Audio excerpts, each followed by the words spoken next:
Winter has had Brainerd looking a little pale lately, but now that summer's here, he's excited to get back outdoors so he can finally get his tan on. Unfortunately, due to his excitement, he's already overdone it a little today and given himself a pretty nasty burn. But of course, if sunbathing can give you a burn, that begs the question, how long can you sit in the sun before you literally start to cook? Like most humans, Brainerd is quite fond of the sun and its comforting golden warmth. Ultimately, like most humans, Brainerd also takes the sun and its awesome power a bit too lightly. According to the famous Dr. Oz, you should only be out and about in direct sunlight for up to 20 minutes a day. Anything more than that, and you should be applying sunscreen. Of course, that 20-minute rule can vary. On hot days, when your local weather channel's UV index is particularly high, let's say around an 11, you can start to burn in as little as 5 minutes. However, on a cooler day where the UV index is lower, around 3, you can have up to 30 minutes or more of unprotected fun in the sun. What is the UV index, you ask? Well, good question. The UV index measures the strength of the UV or ultraviolet rays emitted by the sun. These rays are harmful to our skin. They literally penetrate it and damage the skin's DNA on a cellular level. And they also are the root cause of all sun-based skin damage. Prolonged exposure to UV rays can increase your chances of developing wrinkles earlier, getting age spots, or contracting various types of skin diseases, none of which sound too exciting. But then again, it's all worth it to Brainerd as long as he gets that healthy tan. Actually, wait a second, B. That tan might not be as healthy as it seems. You see, tanning is actually a sign of skin damage. Let's take a closer look at Brainerd. The reason his skin has gotten darker is actually so that it increases his resistance to those pesky UV rays. Darker skin is naturally more resistant, so by developing a tan, your body is better able to protect itself. Of course, you ideally wouldn't want to put your body in this position in the first place, which is why healthcare professionals recommend you wear sunscreen, avoid direct exposure to sunlight, and seek out shade during the hottest parts of the day. Ironically, some people like to hit the tanning beds before going on vacation in order to build up a tan that will protect their skin longer. Unfortunately, this is doubly bad for you. While tanning in general damages your skin, only sun tanning leads to the subsequent development of protective pigments.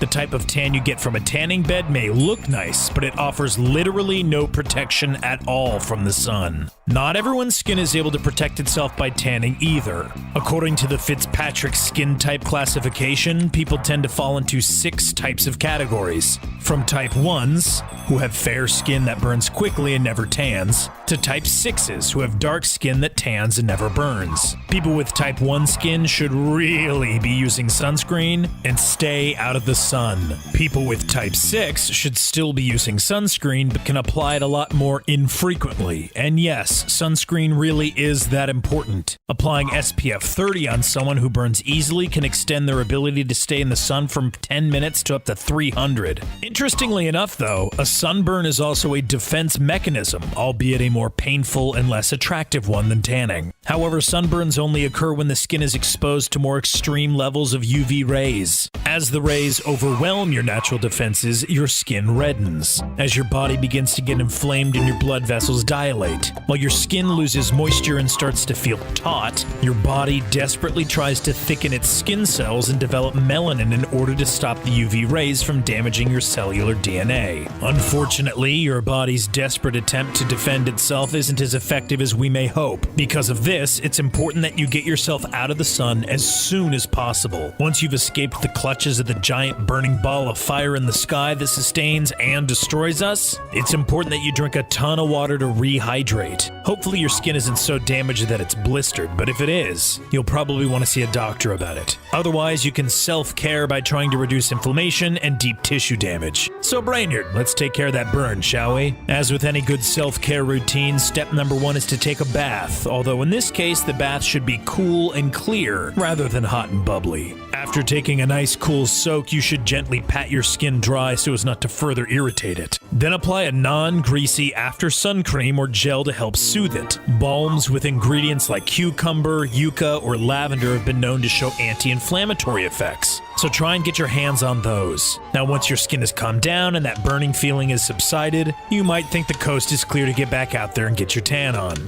Don't See, that's exactly what the sun wants you to think, so it can get back at you in its hot, gaseous clutches. The fact of the matter is, your skin is freshly damaged and still trying to heal. Unless you're Wolverine from the X-Men, chances are your skin is going to need a couple days to recover. During this time, you should avoid sun exposure and make sure to apply sunscreen. And the sad reality is, your skin may never be the same again. Even if treated perfectly, prolonged sunburn can result in irreparable damage to your skin that will only become evident over time. So obviously, the sun can burn us, and clearly this has an effect on our long-term health. But can the sun get hot enough that it literally cooks us where we stand? Well, if you're alive and conscious and able to fight against that, not really. Don't get us wrong, Earth can be very hot when it wants to. In places like the Lut Desert, for example, temperatures have gotten as high as 70.7 degrees Celsius or 159.3 degrees Fahrenheit. Wow. However, like a cucumber in a leather jacket, your body is remarkably capable of keeping it cool. If you don't believe me, just try the steak sauna experiment. Sauna temperatures range between 78 to 90 degrees Celsius or 180 to 195 degrees Fahrenheit, which is markedly higher than the hottest naturally occurring temperatures on Earth. But people hang out in saunas all the time. However, if you were to put Brainiard in a hot sauna with a thick, juicy cut of steak, over time we'd see that Brainiard would remain fine, albeit sweaty, and the steak beside him would slowly cook. So why is that? Well, luckily for Brainiard, our bodies are very good at self-regulating heat. As long as you're alive and adequately hydrated, your body can usually sweat its way down to a reasonable temperature. A cut of steak, on the other hand, has no such heat-regulating capability, giving it no choice but to cook through. Part of the reason our bodies are so well designed to tackle heat is because our brains are particularly susceptible to overheating. Anything past a temperature of 42 degrees Celsius or 107.6 degrees Fahrenheit can be life-threatening. So it's in our own best interest to keep our temperature down. Of course, it's possible that you can get stuck outside in the heat for so long that your body becomes dehydrated and unable to keep itself cool. This is called heat stroke, and it occurs when your core body temperature hits 40 degrees Celsius or higher. There are a ton of scary symptoms associated with this. First of all, your brain gets too hot to operate properly, which can lead to confusion, irritability, and slurred speech. You feel nauseous and might even vomit if you can spare the moisture. All the heat will turn your skin red, your breathing will become quick and shallow, and your pulse will spike as your heart desperately keeps blood pumping in the hopes of keeping your temperature down. And if you're thinking all that sounds like one big headache, you're right, because you'll get one of those too. If allowed to progress, heat stroke can lead to seizures, coma, and even loss of life. It's only at this point, when your body is completely defenseless and incapable of lowering its own temperature, that it would really start to cook. So if you're not looking to end up sizzling on a sidewalk someplace, preventing heat stroke is essential. Fortunately, it's relatively easy to do so if you're prepared. Wearing weather-appropriate clothing, for example, is essential. As you can imagine, it's far easier to avoid sunstroke in a thin t-shirt than a thick sweater. Also, for the love of God, apply sunscreen. As I mentioned earlier, sunscreen is essential for preventing sunburn, especially if you're someone with fair skin. And sunburn can really affect your body's ability to cool itself down. Heat exhaustion really is a buildup of effects, and if you can avoid sunburn, chances are you'll avoid heat stroke too. Staying well hydrated is a must, as it's what facilitates your body's ability to regulate temperature. Just as Frozone from The Incredibles needs to be hydrated to use his ice powers, so does your body need to be hydrated to utilize its amazing internal cooling mechanism.